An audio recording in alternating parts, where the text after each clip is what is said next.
Tahukah kamu, saat ini, pemilihan antibiotik yang tepat menjadi sangat krusial. Salah satu antibiotik yang sering digunakan sebagai lini terakhir untuk mengatasi infeksi serius adalah meropenem. Namun, apa sebenarnya meropenem itu? Bagaimana mekanisme kerjanya dalam tubuh? Dan mengapa penggunaannya perlu dipertimbangkan dengan sangat hati-hati? Pada video ini, kita akan membahas secara sistematis mengenai farmakologi meropenem. Mulai dari definisi, cara kerja, golongan dan klasifikasinya, hingga efek samping dan masih banyak lagi. Mari kita mulai.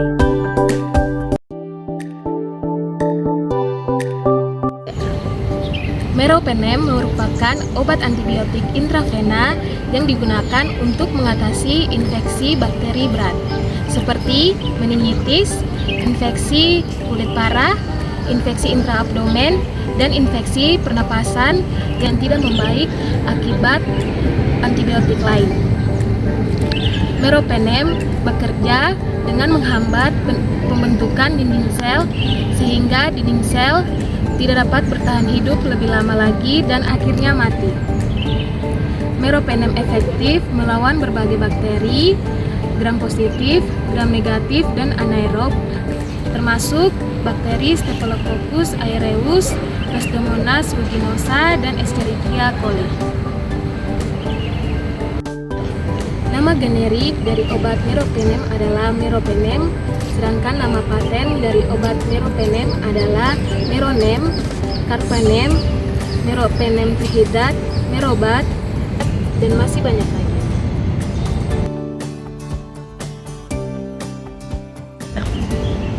Nah, apa sih golongan dan klasifikasi dari obat meropenem?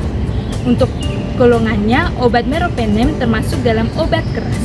Jadi, untuk penggunaannya harus sesuai dengan anjuran dokter. Selanjutnya, untuk klasifikasinya, obat meropenem termasuk dalam golongan obat antibiotik B-lactam dengan subgolongan carbapenem yang bekerja sebagai penghambat pembentukan dinding sel bakteri. Hal ini membuat bakteri penyebab infeksi tidak bisa bertahan hidup dan akhirnya mati. Dengan begitu, infeksi dan gejalanya berangsur sembuh. Meropenem biasanya digunakan untuk mengobati berbagai infeksi, mulai dari infeksi sedang hingga berat, terutama infeksi yang disebabkan oleh bakteri gram positif dan juga bakteri gram negatif. Di antaranya ada infeksi intraabdominal, yang kedua ada infeksi saluran napas bawah, yang ketiga ada infeksi saluran kemih, yang keempat ada meningitis bakterial, yang kelima ada sepsis, yang keenam ada infeksi kulit dan jaringan lunak, dan yang ketujuh adalah infeksi pada pasien yang mengalami neutropenia. Nah, meropenem ini tidak boleh digunakan sembarangan, khususnya pasien dengan beberapa tanda sebagai berikut.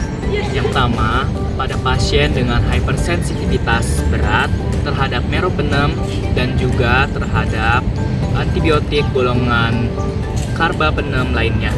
Nah, yang kedua, itu adalah pasien dengan riwayat alergi terhadap beta-lactam lainnya, contohnya penisilin dan juga cefalosporin, terutama jika pasien pernah mengalami reaksi anafilaksis berat dan juga reaksi hypersensitivitas berat lainnya.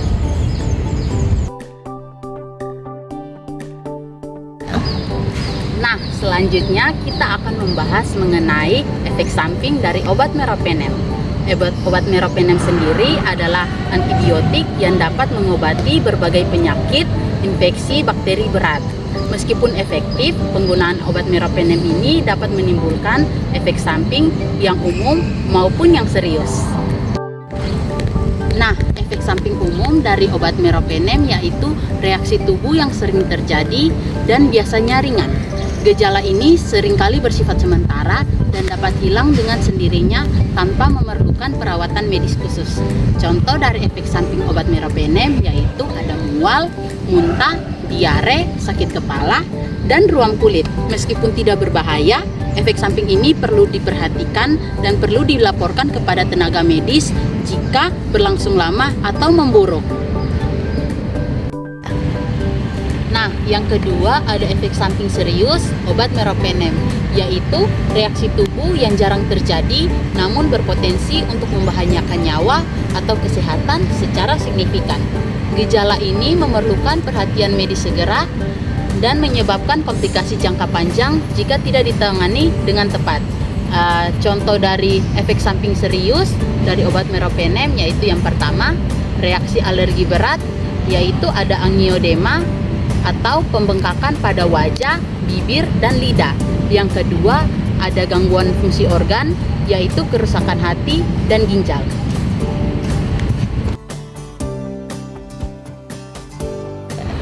Jadi kita akan masuk pada farmakodinamik dan farmakokinetik meropenem. Jadi farmakodinamik itu bagaimana obat bekerja. Jadi meropenem ini dia membunuh bakteri dengan menghambat perkembangan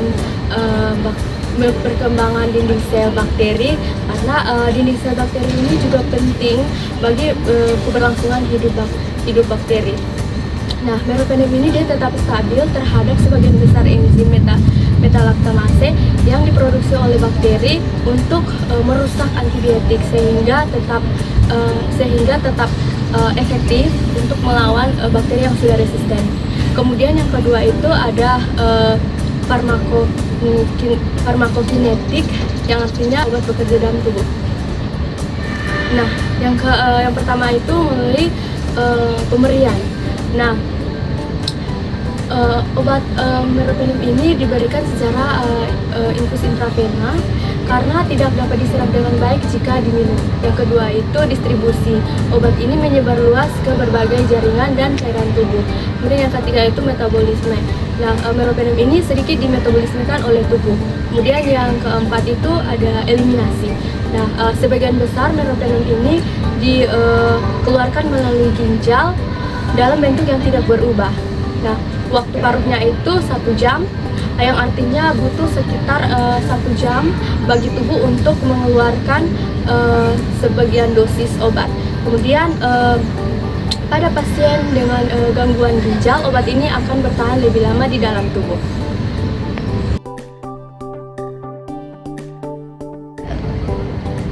Dosis dan cara pemakaian obat meropenem. Obat ini diberikan oleh dokter dan di bawah pengawasan dokter. Bisa juga diberikan oleh tenaga medis lainnya kepada pasien, tetapi harus di bawah pengawasan dokter. Obat ini digunakan bisa melalui infus atau disuntikan langsung ke pembuluh darah intravena. Nah, obat ini dipakai tergantung oleh usia dan tingkat keparahan penyakit pasien. Pasien dengan penyakit infeksi organ dalam abdomen seperti penyakit usus buntu atau peritonitis, orang dewasa biasanya mengonsumsi sekitar 2000 mg itu secara maksimalnya. Sedangkan anak-anak di atas usia 3 bulan itu mengonsumsi sekitar 20 mg. Sedangkan pasien dengan penyakit infeksi saluran pernapasan bawah atau septikemia atau infeksi saluran kemih dengan komplikasi biasanya orang dewasa mengonsumsi sekitar 500 sampai 1000 mg dan maksimalnya itu sekitar 2000 mg. Sedangkan anak-anak di atas 3 bulan itu mengonsumsi sekitar 10 mg. Adapun cara pemakaian obat ini jika melalui infus sekitar 15 sampai 30 menit. Sedangkan melalui injeksi bolus dia sekitar 3 sampai 5 menit. Adapun cara pemakaian obat ini diberikan per 8 jam. Kalau melalui infus itu biasanya sekitar 15 sampai 30 menit. Kalau melalui injeksi bolus di sekitar 3 sampai 5 menit. Nah, ketika memberikan obat ini kita harus melakukan pemeriksaan secara visual untuk memastikan tidak adanya partikel yang terlarut dalam obat ini. Dan kita juga harus memeriksa warnanya. Apakah dia tercampur dengan obat lain atau tidak, dan kita juga harus memastikan bahwa obat ini tidak tercampur dengan obat lainnya. Nah, sebelum diberikan kepada pasien, obat ini harus direkonsumsi dengan air steril. Nursing consideration meropenem. Pemeriksaan awal. Tinjau riwayat alergi terhadap antibiotik beta-lactam. Periksa fungsi ginjal, lakukan kultur dan sensitivitas untuk identifikasi patogen. Kemudian evaluasi tanda-tanda vital dan status infeksi. Lalu saat pemberian, berikan melalui IV bolus 3-5 menit atau infus 15-30 menit. Gunakan cairan infus yang sesuai. Monitor tanda-tanda reaksi alergi seperti ruam, gatal, dan juga sesak nafas. Kemudian observasi selama terapi, monitor fungsi ginjal secara berkala, perhatikan efek samping umum seperti mual, muntah, diare, sakit kepala. Waspadai efek samping serius seperti kejang, reaksi hipersensitivitas berat, kolitis, pseudomia membranosa, pantau tanda-tanda superinfeksi seperti jamur, bakteri, resisten. Kemudian evaluasi efektivitas terapi dengan melihat perbaikan klinis dan laboratorium. Kemudian edukasi pasien, jelaskan tujuan terapi antibiotik, sarankan untuk melaporkan gejala yang tidak biasa.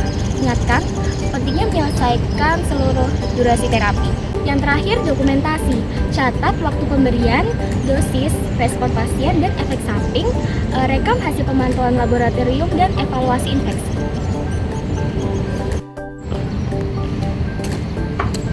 Nah, teman-teman, sekarang kita akan membahas mengenai indeks keamanan kehamilan obat meropenem. Obat meropenem umumnya dikategorikan sebagai kategori kehamilan B oleh Badan Pengawas Obat dan Makanan Amerika Serikat atau FDA dan Australian TGA. Ini berarti studi pada hewan tidak menunjukkan adanya risiko terhadap janin dan belum ada studi terkontrol yang memadai terhadap ibu hamil. Beberapa sumber menyarankan penggunaan obat meropenem pada ibu hamil hanya jika jelas diperlukan dan manfaatnya lebih besar daripada risiko terhadap janin. Meskipun demikian, ini dianggap relatif aman pada ibu hamil dan juga janin. Sumber yang kita ambil berasal dari Alam Medica 30 September 2024. Nah, kita sudah tahu kalau meropenem adalah antibiotik yang digunakan untuk mengobati berbagai infeksi serius. Namun dalam penggunaannya, ada beberapa tindakan pencegahan khusus yang harus diperhatikan agar pengobatan berjalan aman dan efektif. Pertama, pasien yang memiliki riwayat alergi terhadap meropenem atau antibiotik beta-laktam lainnya seperti penisilin dan cephalosporin harus menghindari penggunaan obat ini karena berisiko menimbulkan reaksi alergi yang berat, termasuk anafilaksis. Kedua, meropenem dapat meningkatkan risiko kejang kepada pasien yang memiliki gangguan sistem saraf seperti riwayat kejang atau cedera otak. Yang ketiga, pada pasien dengan gangguan fungsi ginjal, dosis meropenem harus disesuaikan untuk mencegah akumulasi obat yang dapat menyebabkan efek samping serius. Yang keempat, penggunaan meropenem dalam jangka panjang dapat menyebabkan infeksi jamur sekunder sehingga perlu pengawasan yang lebih lanjut. Selain itu, pasien juga harus tetap waspada terhadap kemungkinan munculnya reaksi kulit seperti Stevens-Jones syndrome dan toxic epidermal necrosis. Jika muncul gejala seperti ruam gelap, lepuh atau pembengkakan, pengobatan harus segera dihentikan dan konsultasi kepada dokter harus segera dilakukan. Yang terakhir, penggunaan meropenem pada ibu hamil dan menyusui harus berdasarkan pertimbangan manfaat dan resiko oleh tenaga medis dengan memperhatikan manfaat dan resiko oleh tenaga medis.